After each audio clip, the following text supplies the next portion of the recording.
Welcome to BRK news. So Covid మళ్ళీ వచ్చింది, Singapore, Thailand ఇలా చెప్తూ ఉన్నారు.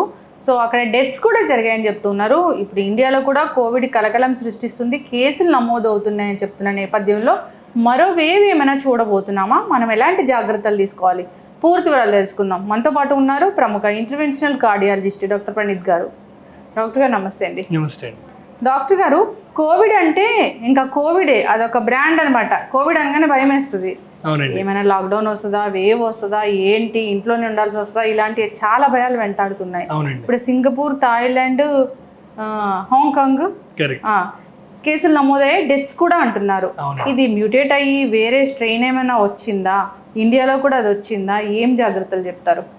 సో కోవిడ్ వైరస్ వాస్తవానికి వెళ్ళిపోలేదు. కోవిడ్ వైరస్ మనతోనే ఉంది. కాదంటే మనం వ్యాక్సినేషన్ తీసుకోవడం వల్ల, సో కాల్డ్ హర్డ్ ఇమ్యూనిటీ పెరగడం వల్ల ఇన్ఫెక్షన్ పెరిగి పెద్దగా అవ్వకుండా మనం కంట్రోల్ చేయగలిగాం. బట్ వ్యాక్సిన్ పోలేదు, వైరస్ పోలేదు, వైరస్ అలాగే ఉంది.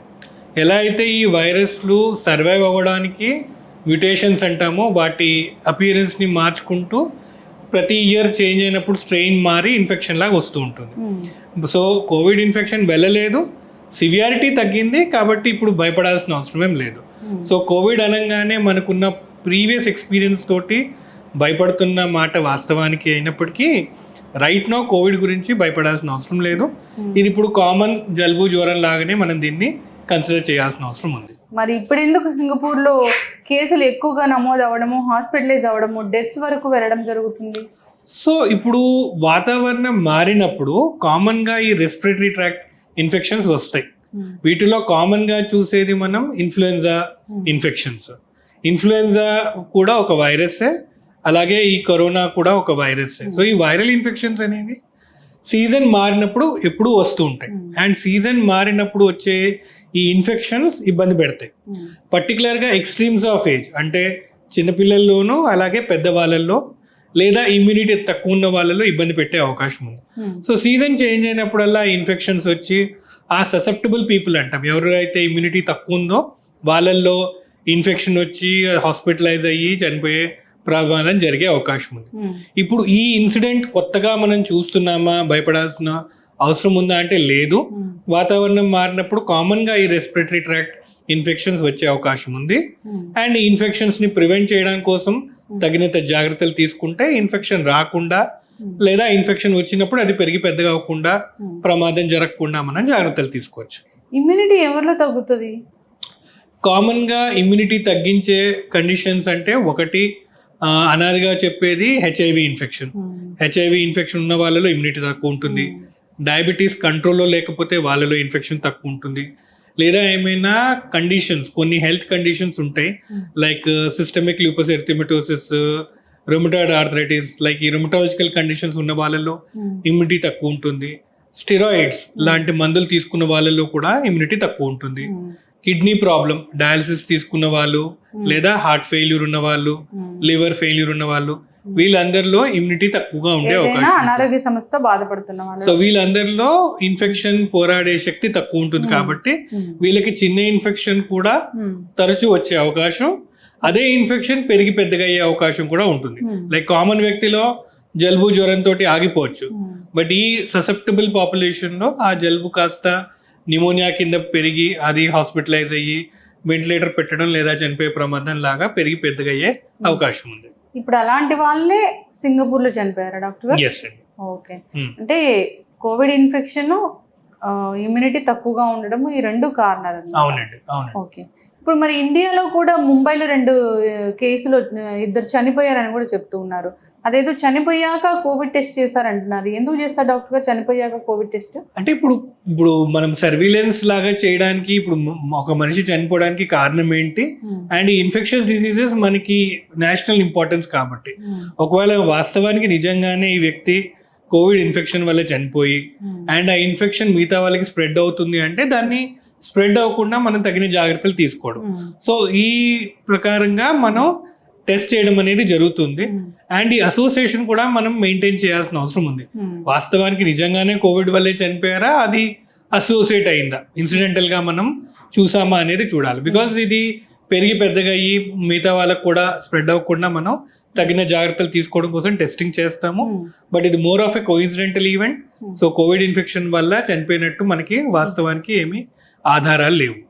ఒకవేళ కోవిడ్ మనతో పాటే ఉంటే కోవిడ్ ఎవరికైనా వస్తే అది ఇమ్యూనిటీ తక్కువగా ఉన్న వాళ్ళలో ఎక్కువగా కనిపిస్తాయి లక్షణాలు. కరెక్ట్. అయితే కోవిడ్ అనగానే డాక్టర్ గారు కోవిడ్ లేదా కరోనాకు సంబంధించిన వ్యాక్సిన్, కోవిడ్ వ్యాక్సిన్ అనగానే అది హార్టే గుర్తొస్తుంది. పోస్ట్ కోవిడ్ లో హార్ట్ అటాక్ వల్ల చనిపోతున్నారు, లేదా వ్యాక్సిన్ వల్ల హార్ట్ అటాక్ వస్తుంది అంటున్నారు. ఎట్లా చెప్తారు డాక్టర్ గారు దీన్ని? సో ఫస్ట్ మనం మళ్ళీ గతం చూసుకుంటే కోవిడ్ ఇన్ఫెక్షన్ సివియర్గా ఉన్నప్పుడు పేషెంట్స్ ఆర్ ఆ ఇన్ఫెక్ట్ అయిన మంది హార్ట్ అటాక్తో చనిపోయిన మాట వాస్తవమే. సో కోవిడ్ ఇన్ఫెక్షన్ ఉన్నప్పుడు అది ఇన్ఫ్లమేషన్ని ప్రమోట్ చేసి బ్లడ్ క్లాటింగ్ని ప్రమోట్ చేసి హార్ట్ అటాక్ వచ్చి చనిపోయిన వాళ్ళు ఉన్నారు. అయితే కోవిడ్ ఇన్ఫెక్షన్ ప్రతి ఒక్కరు హార్ట్ అటాక్తో చనిపోలేదు. కోవిడ్ ఇన్ఫెక్షన్ సివియర్గా ఉన్న వాళ్ళల్లో ఇన్ఫ్లమేషన్ ఎక్కువయ్యి వాళ్ళు ఈ బ్లడ్ క్లాటింగ్ సమస్యతో చనిపోయిన మాట వాస్తవం. కోవిడ్ ఇన్ఫెక్షన్ సివియర్గా రాకపోతే ఈ హార్ట్ అటాక్ వచ్చే రిస్క్ లేదు. మైల్డ్ కోవిడ్ ఉన్నప్పుడు ఆ భయపడాల్సిన అవసరం ఏం లేదు. వ్యాక్సిన్ విషయానికి వస్తే వ్యాక్సిన్లో కూడాను మన చేసిన కేస్ రిపోర్ట్స్లో కానీ లేదా డేటా చూస్తే వేలలో లేదా లక్షలలో మనము వ్యాక్సిన్ వేసిన వాళ్ళలో చూసుకుంటే ఒక 10 మంది లేదా 100 మందిలో ఈ హార్ట్ అటాక్ అనేది చూస్తాం. ఈ అసోసియేషన్ వ్యాక్సిన్ వల్లనే హార్ట్ అటాక్ వచ్చింది అని చెప్పాల్సిన అసోసియేషన్ అనేది స్ట్రాంగ్గా లేదు. సో ఇన్సిడెంటల్ గానే మనం చూసాం. థియరిటికల్ గా చూస్తే వ్యాక్సిన్ వల్ల కూడా ఇన్ఫ్లమేషన్ పెరిగి బ్లడ్ క్లాటింగ్ వచ్చి హార్ట్ అటాక్ వచ్చే మాట థియరిటికల్ గా మనం కరెక్టే అని చెప్పుకోవచ్చు. బట్ వాస్తవానికి చూస్తే డేటా బట్టి చూస్తే వ్యాక్సిన్ వల్ల హార్ట్ అటాక్స్ వచ్చిన మాట రుజువు అవ్వలేదు.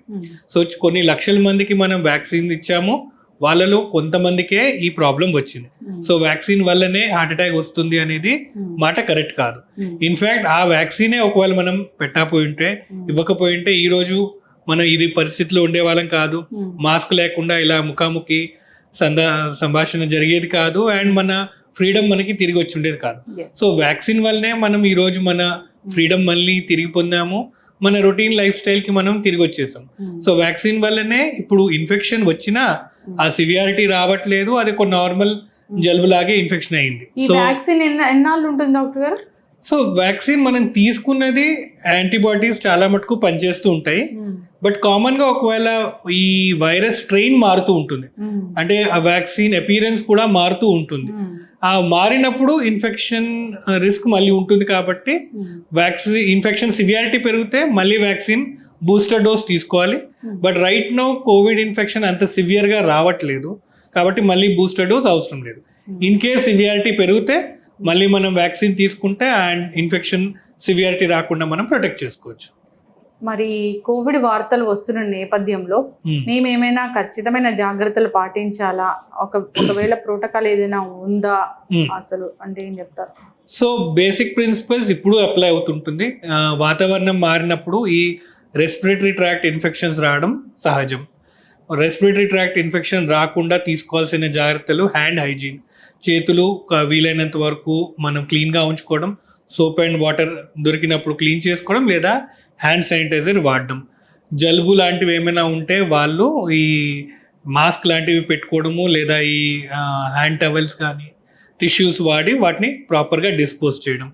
క్రౌడెడ్ స్పేసెస్లో ఉన్నప్పుడు ఇన్ఫెక్షన్ స్ప్రెడ్ అయ్యే అవకాశం ఉంటుంది కాబట్టి క్రౌడెడ్ స్పేసెస్ అవాయిడ్ చేయడం, లేదా క్రౌడెడ్ స్పేసెస్కి వెళ్ళినప్పుడు మాస్క్ ధరించడం ద్వారా ఇన్ఫెక్షన్ రాకుండా మనం హెల్ప్ చేయొచ్చు.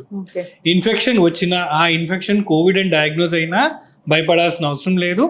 మెజారిటీ ఆఫ్ ద మందికి అది ఒక కామన్ కోల్డ్ లాగే, జలుబు జ్వరం ఉండి మేబీ ఒక 2-3 రోజులు లేదా మాక్సిమం 1 వీక్తో సెటిల్ అయిపోతుంది. Susceptible population like vulnerable people అంటాము, ఎక్స్ట్రీమ్స్ ఆఫ్ ఏజ్, ఇందాక చెప్పినట్టు ఏజ్ ఎక్కువ ఉన్న వాళ్ళు కానీ ఏజ్ తక్కువ ఉన్న వాళ్ళు కానీ లేదా ఇతర ఆరోగ్యం పరిస్థితి ఉన్న వాళ్ళు కొంచెం జాగ్రత్తగా ఉండాలి. ఈ జాగ్రత్తలు తీసుకుంటే ఇబ్బంది పడకుండా ఉంటారు. అండ్ తరచూ అదర్ ఇన్ఫెక్షన్స్ కూడా రావచ్చు కాబట్టి ఇన్ఫ్లుయెన్జా లాంటి వ్యాక్సిన్స్ తీసుకోవడము అండ్ ఈ హ్యాండ్ హైజీన్ అండ్ ఈ మాస్క్ తీసుకోవడం వల్ల ప్రాబ్లం రాకుండా మనం మన రొటీన్ లైఫ్ మనం లీడ్ చేయొచ్చు. అంటే ఇట్లా మాన్సూన్ అలాంటిది వచ్చినప్పుడు రైనీ సీజన్ అప్పుడే వైరస్లు ఎక్కువ వస్తాయి. టెంపరేచర్ తగ్గుతుంది కాబట్టి వైరస్ ప్రాస్పర్ అవుతుంది. హీట్ ఎక్కువ ఉన్నప్పుడు వైరస్ చనిపోతుంది. సో ఈ క్లైమేట్ తగ్గినప్పుడు మనకి వైరస్ అనేది వ్యాపించే అవకాశం ఎక్కువ అవుతుంది. ఓకే, ఈ టైంలోనే జాగ్రత్తలు తీసుకోవాలి ఖచ్చితంగా. చాలా చక్కటి ఇన్ఫర్మేషన్ డాక్టర్ గారు.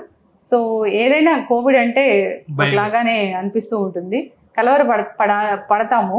కాకపోతే మీలాంటి డాక్టర్లు చెప్తూ ఉంటారు, ధైర్యం చెప్తూ ఉంటారు, జాగ్రత్తలు తీసుకోమని చెప్తూ ఉంటారు. క్రౌడెడ్ ప్లేసెస్ని కొన్నాళ్ళు అవాయిడ్ చేస్తే మంచిది. ఎట్లాగూ మాస్క్ అనేది ఒక భాగం అయిపోయింది కాబట్టి ఎప్పుడైనా అవసరం అనిపించినప్పుడు మాస్క్ ధరించడం. ఇమ్యూనిటీ, మీరు అన్నట్లుగా ఇమ్యూనిటీ స్ట్రాంగ్ చేసుకోవడము, అనారోగ్య సమస్యలు ఉన్న వాళ్ళు కాస్త జాగ్రత్తలు తీసుకుంటే మంచిది. చాలా చక్కటి ఇన్ఫర్మేషన్ డాక్టర్ గారు, ధన్యవాదాలు.